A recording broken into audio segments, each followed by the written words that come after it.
Kazinzi, Kazenani, Kamakaziwe. Well, of course, he wasn't only a father to his family, he was also a father to the one organization he loved the most. It's his famous quote there where Nelson Mandela said, the first thing he would do as soon as he gets to heaven would be to join a branch of the ANC. If it's not there, then he would indeed establish that branch. Well, we are joined now by the chairperson of the African National Congress, Mem, thank you very much for joining us. Thanks very much. Your reaction when you heard the news that Utata has passed on? You know, this is a moment you can't prepare for. So we knew the old man was old. We knew he was not very well. But still, we could never get ready for him to leave us. And so it was with shock, it was with a sense of such deep pain that you almost feel you are numb. You can't quite explain exactly how you feel. So it's still like that, really, and I'm quite sure that's like that for all South Africans. Well, a lot of your comrades would have called you, you would have called some of them. What were they saying? In other words, what were the conversations like among comrades as soon as you heard of his passing on? The people who called me were simply crying.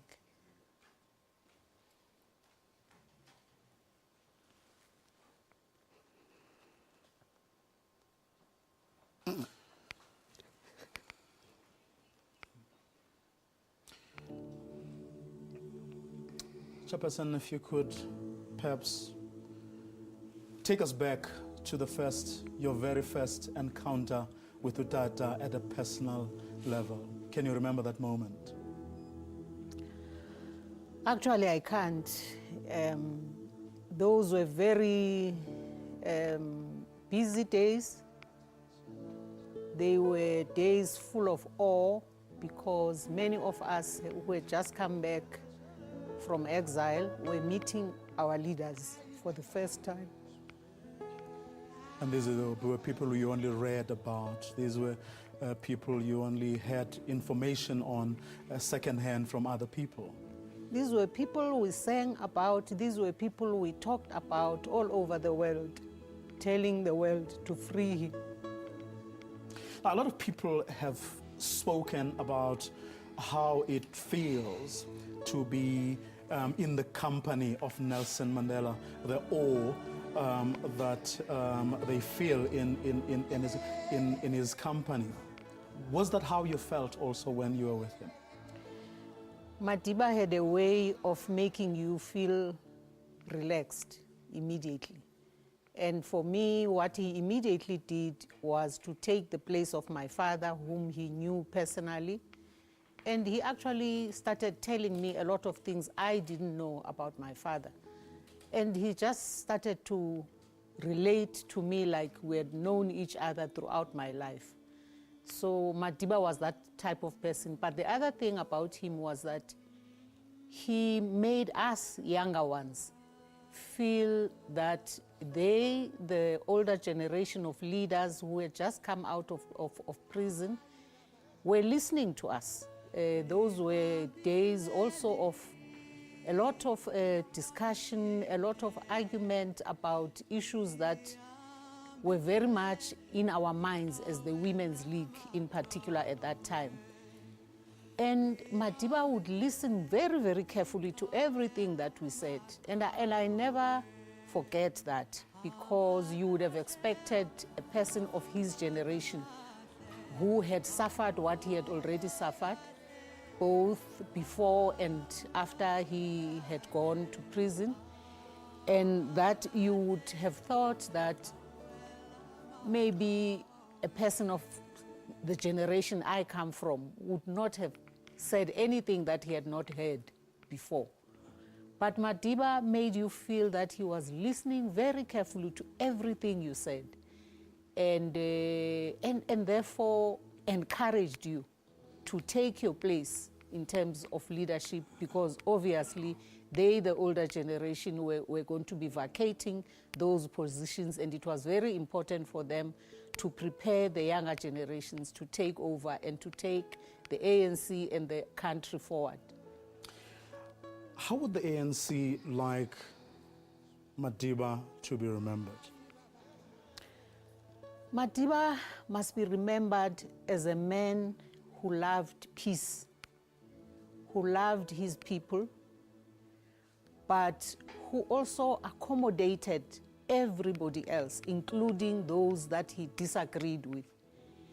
And he taught us that a lot more energy and time had to be spent to try and bridge the gap between us as humanity, between us as human beings, coming from different backgrounds, coming from different cultural, religious, and including racial experiences. And I found that very amazing about him. He would go out of his way to create situations, to spend moments you ordinarily reserve for friends. But he would invite people that he knew disagreed fundamentally with him to come and have lunch or come and have dinner with him. And he would say, we should, all of us in the leadership positions, had to go all out to think of and invite people so that we bridge the gaps between human beings. Because at the end of the day, we're all human. It doesn't matter that you come from different political backgrounds. So non-racialism was indeed something very close to his heart, a principle also of the African National Congress. Absolutely. And he lived it. Madiba didn't say these things just for the sake of saying them. He said them because he believed them deeply and he therefore lived them. He actually showed us in action what it is to lead, and to lead in such a manner that you actually accommodate and embrace everyone that you came across. Well, President Jacob Zuma last night, when he made the announcement that the former president had passed on, made the point that perhaps we should honor Madiba in the best way we can, and that is to continue to fight for the ideals that he lived and died for. I agree a lot with that, because Madiba basically entered a struggle that was more about liberating those who were oppressed, and those were the majority of Africans and black people in South Africa. But Madiba was very clear and was very open about the fact that he would fight and die for to fight any oppressor, including a black one, who is trying to oppress a white person.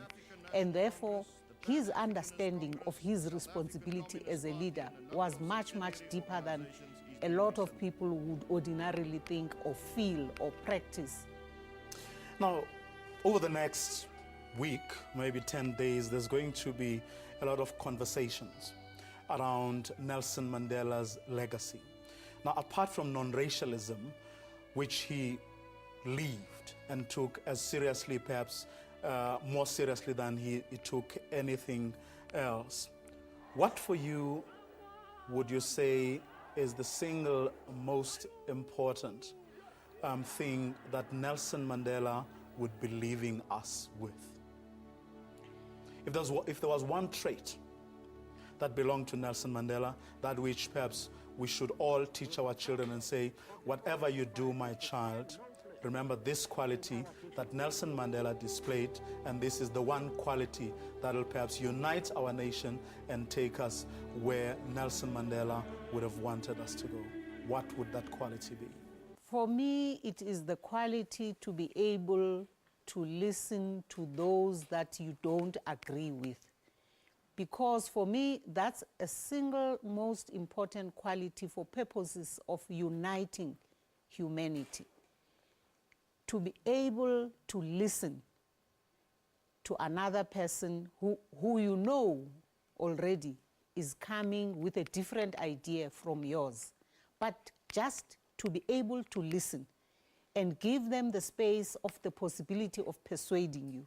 I think that's something that most human beings need to learn, and I think Tata taught us that.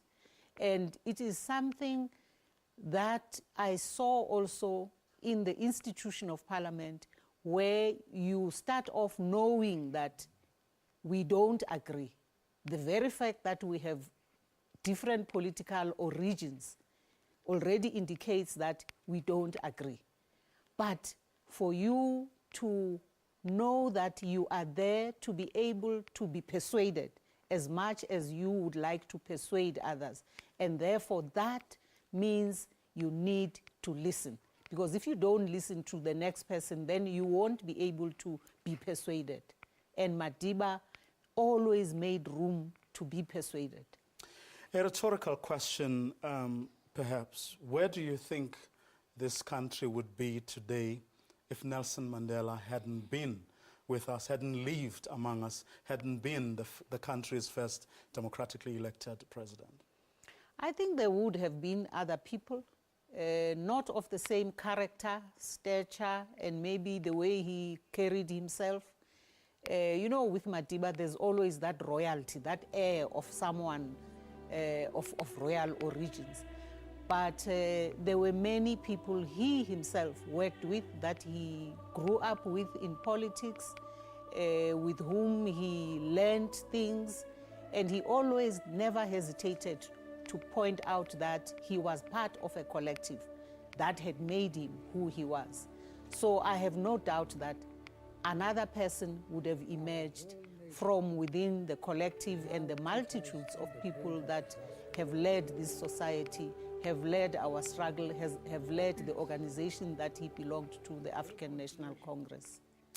Thank you very much. National Chairperson of the African National Congress, sharing her views, but also her experiences, having been in the same physical space with Utata Nelson Mandela, Unyana ka Nosekeni. Well,